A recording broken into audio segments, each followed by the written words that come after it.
Middle ఈస్ట్లో మంటలు చెలరేగుతూ ఉన్నాయి. కానీ ఆ మంటల వేడి ఇప్పుడు భారత వ్యాపార ప్రపంచానికి తాకుతోంది. అక్కడ యుద్ధం జరుగుతోంది, ఇక్కడ కంపెనీలు అలర్ట్ అవుతూ ఉన్నాయి, అక్కడ బాంబులు పడతా ఉన్నాయి, ఇక్కడ బోర్డు గదుల్లో ఆందోళన పెరుగుతూ ఉంది.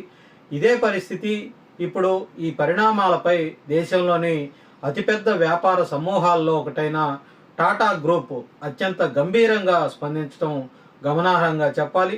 టాటా సన్స్ చైర్మన్గా ఉన్నటువంటి ఎన్ చంద్రశేఖరన్ తమ గ్రూపుకు చెందిన సీఈఓలు, మేనేజింగ్ డైరెక్టర్లతో మాట్లాడుతూ మరింత కష్టమైన వ్యాపార వాతావరణానికి రానున్న రోజుల్లో సిద్ధంగా ఉండాలని ఆయన ఒక హెచ్చరిక అయితే జారీ చేయటం జరిగింది.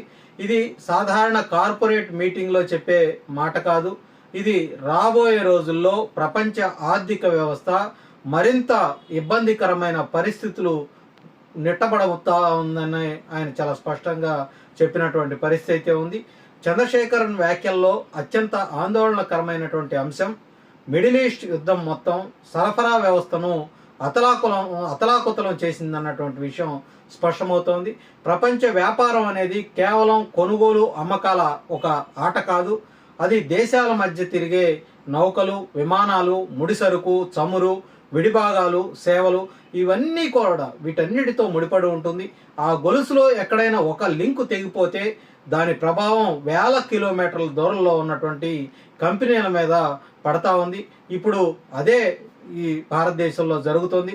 సముద్ర మార్గాలు ప్రమాదకరం అవుతా ఉన్నాయి, రవాణా ఖర్చులు పెరుగుతూ ఉన్నాయి, సరుకులు ఆలస్యంగా చేరుతూ ఉన్నాయి. ఈ పరిస్థితుల్లో వ్యాపార నిర్వహణ మరింత క్లిష్టంగా మారనుందని టాటా అధినేత ఆయన హెచ్చరించడం జరిగింది. పరిస్థితి ఎంత సీరియస్గా ఉందో ఆయన మాటలను బట్టి మనకైతే చాలా స్పష్టంగా అర్థమవుతోంది.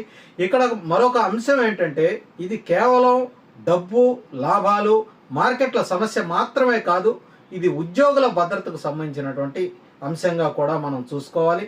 టాటా గ్రూప్కు చెందిన Voltas, TCS, Indian hotels, Titan వంటి కంపెనీలకు చెందిన దాదాపు 10,000 మంది ఉద్యోగులు మిడిల్ ఈస్ట్లో ఉన్నారు. వారిని సురక్షితంగా దేశానికి తరలించేందుకు చర్యలు తీసుకుంటున్నట్లుగా కూడా చంద్రశేఖరన్ చెప్పటం ఈ యుద్ధం ఏ విధంగా ప్రభావం చూపుతుందో అది ఆయన మాటల్లో స్పష్టంగా తెలియజేస్తూ ఉంది. అంటే ఇది కేవలం కార్పొరేట్ సంస్థల ఆందోళన కాదు, భారతీయ ఉద్యోగుల భద్రతకు సంబంధించినటువంటి అత్యవసరమైనటువంటి అంశంగా కూడా దీన్ని మనం చూడాలి. ఇప్పుడు ఒక సాధారణమైనటువంటి విషయం ఏంటంటే ఈ మిడిల్ ఈస్ట్ యుద్ధం కనుక జరిగితే మనకు ఇక్కడ ఎందుకు టెన్షన్ మొదలవుతోంది, దానికి సమాధానం కూడా చాలా స్పష్టంగా ఉంది. మిడిల్ ఈస్ట్ అనేది ప్రపంచ చమురు సరఫరాకు ఒక గుండెకాయ లాంటిది. అంతర్జాతీయ సముద్ర వాణిజ్యానికి ఒక కీలకమైనటువంటి మార్గం అక్కడ ఉంది. అక్కడ ఉద్రిక్తత పెరిగితే ముందుగా చమురు ధరలు పెద్ద ఎత్తున పెరుగుతాయి. ఆ తర్వాత నౌకాశ్రయ రవాణా దెబ్బతింటా ఉంది.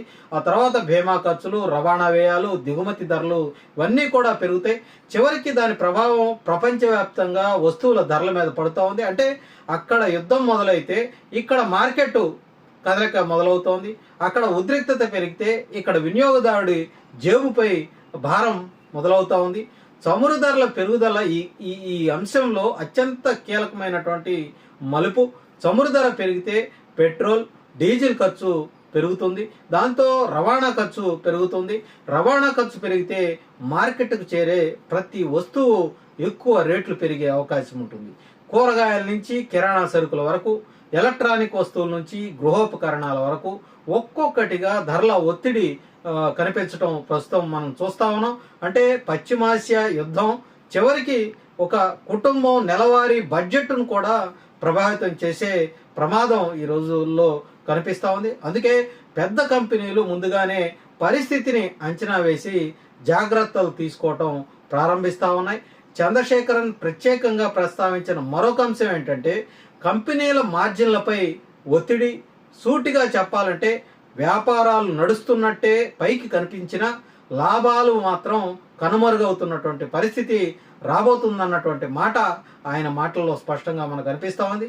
ముడి సరుకులు ధరలు పెరుగుతాయి, సరఫరా ఆలస్యం జరుగుతుంది, రవాణా ఖర్చులు కూడా పెరుగుతాయి, కార్యకలాపాల నిర్వహణ మరింత ఖర్చుతో కూడుకుందవుతుంది. ఇలాంటి పరిస్థితుల్లో కంపెనీలు ముందస్తుగా ఏం చేస్తాయి?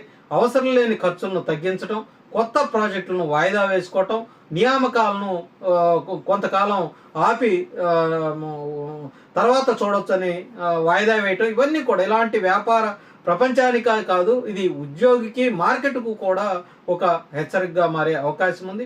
ఇక్కడే అసలు ఒక పెద్ద ఆందోళన కూడా మొదలవుతున్నటువంటి పరిస్థితి. పశ్చిమాసియా ప్రాంతంలో భారతీయులు పెద్ద సంఖ్యలో పనిచేస్తా ఉన్నారు. నిర్మాణ రంగం నుంచి హోటల్ రంగం వరకు, ఐటీ నుంచి సర్వీసెస్ రంగం వరకు అనేక రంగాల్లో మన దేశానికి చెందినటువంటి లక్షలాది మంది అక్కడ ఉపాధి పొందుతూ ఉన్నారు. ఇప్పుడు ఈ యుద్ధ పరిస్థితులు కనుక తీవ్రమైతే వాళ్ళ భద్రత, ఉపాధి, ఆదాయం మొత్తం కూడా ప్రభావం చూపే అవకాశం ఉంది. టాటా వంటి పెద్ద సంస్థలు ఉద్యోగులను తరలించే చర్యలు ప్రారంభిస్తే ఇది కేవలం ఒక సంస్థ అంతర్గత అంశం కాదు, పరిస్థితి ఏ విధంగా ఎంత క్లిష్టంగా మారుతుందో అని మనం అర్థం చేసుకోవాల్సినటువంటి అవసరం ఉంది. రానున్న రోజుల్లో భారత్కు దీని అసలు ఆర్థికపరమైనటువంటి ప్రభావం ఎంత ఉంటుందో, యుద్ధం ఎంతకాలం కొనసాగుతుందన్న దానిపై ఆధారపడి ఉంటుంది. పరిస్థితి త్వరగా సద్దుమణిగితే ఇది తాత్కాలిక ఒత్తిడిగా మిగిలిపోయే అవకాశం ఉంటుంది. కానీ యుద్ధం గనక కంటిన్యూగా కొనసాగితే చమురు ధరలు మరింత పెరిగే అవకాశం ఉంటుంది. ద్రవ్యోల్బణం వేగంగా పెరుగుతుంది. దిగుమతి బిల్లులు భారం అవుతాయి. రూపాయి మీద ఒత్తిడి పెరిగే అవకాశం ఉంటుంది. పెట్టుబడిదారుల విశ్వాసం సన్నగిల్లే అవకాశం ఉంటుంది. కంపెనీలు మరింత జాగ్రత్తగా వ్యవహరించాల్సినటువంటి పరిస్థితి అయితే వస్తుంది. అంటే ఇది ఒక్కరోజు ఏదో తాత్కాలికం కాదు, రాబోయే నెలల్లో ఆర్థికంగా దీని ప్రభావం ఉండే అవకాశం అయితే ఉంటుంది. సాధారణ ప్రజల ఆలోచన దృక్పథంలో గనక మనం చూసినట్లయితే ఇది మొదట ధరల పెరుగుదల రూపంలో కనిపిస్తుంది. ఆ తర్వాత ప్రయాణ ఖర్చుల్లో, ఆ తర్వాత ఎలక్ట్రానిక్ వస్తువుల ధరల రూపంలో, బంగారం రేట్ల రూపంలో, దిగుమతి ఉత్పత్తుల ధరల్లో మార్పులు, ఇవన్నీ కూడా వీటి ద్వారా దాని యొక్క ప్రభావం ఉంటుంది. మధ్యతరగతి కుటుంబాలకు ఖర్చుల నియంత్రణ ఒక సవాల్గా మారే అవకాశం ఉంటుంది. చిన్న వ్యాపారులకు ముడి సరుకు, రవాణా వ్యయాలు భారమయ్యే అవకాశం ఉంటుంది. అంటే ప్రపంచం, యుద్ధం అనే ఒక పెద్ద పదం చివరికి మన ఇంటి ఖర్చు పుస్తకంలో కూడా నమోదు కావాల్సినటువంటి పరిస్థితి ఏర్పడింది.